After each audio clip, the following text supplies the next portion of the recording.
When you were the mayor of Cincinnati, yes, one of the things I think is great is you would give famous people the keys to the city.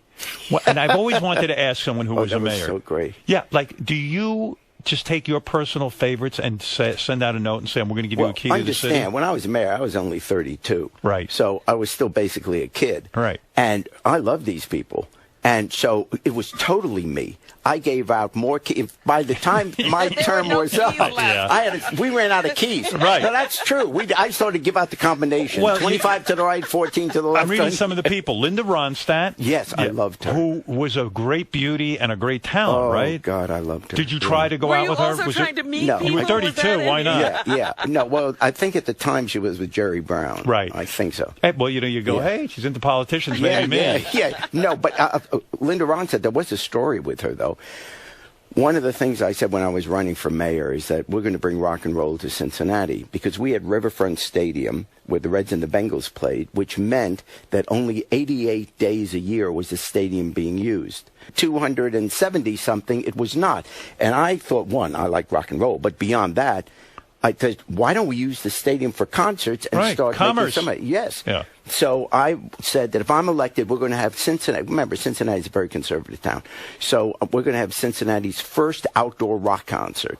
So didn't that scare some people when you run? The opposite. In fact, the entire rest of council was against me. They're going to be drugs here. They're going to be in all this. Once I got in. Yeah. So, because they figured out that's just Springer's being stupid. But then when it was a good idea because you got to raise revenue. I honestly thought so. Yeah. So I called Linda Ronstadt. In part, one, she was a superstar at the time during the 70s. So you call up and go, I'm the mayor of Cincinnati. Yeah, and we'd love you to come and host Cincinnati's first ever outdoor rock concert. It's a nice as can be, and said, but the dates didn't work out, but I can get you to the Eagles. And the Eagles hosted it. It was August 16th, 1978.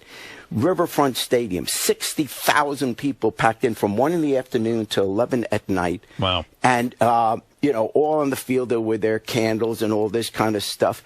And we had the Eagles, Eddie Money, the Steve Miller Band. It was really great. So you put together that festival. Yeah, but here's... But it's smart. It must have raised a ton of money just for the... It did, but here was the smartest thing I did. It's August in Cincinnati. And back then we had AstroTurf, so you can imagine brutally hot during the day. Right. And I was worried that because we weren't going to have the deal was we weren't going to sell liquor there because fights would break. I mean, too hard to control. Yes. So what I did, I thought this is a great idea, and it was innocent. I swear it was innocent. We set up showers all around the field. Cool. It was the world's largest wet T-shirt. Wow. Can you imagine? Wow. Yeah. Did you catch shit? Did you get shit for that when you were mayor? But they must have loved the revenue it brought in. They did, and the truth is the concert went on without a fight, without anything, so it was cool. But the best part for me was at the end, they called me up there. Glenn Frey called me up and said, want to thank the mayor, and I got to sing Lying Eyes with the Eagles. Wow. Can you sing? It was...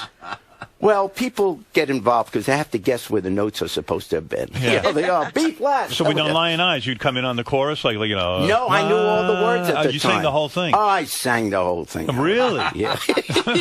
Great. Oh, yeah. Well,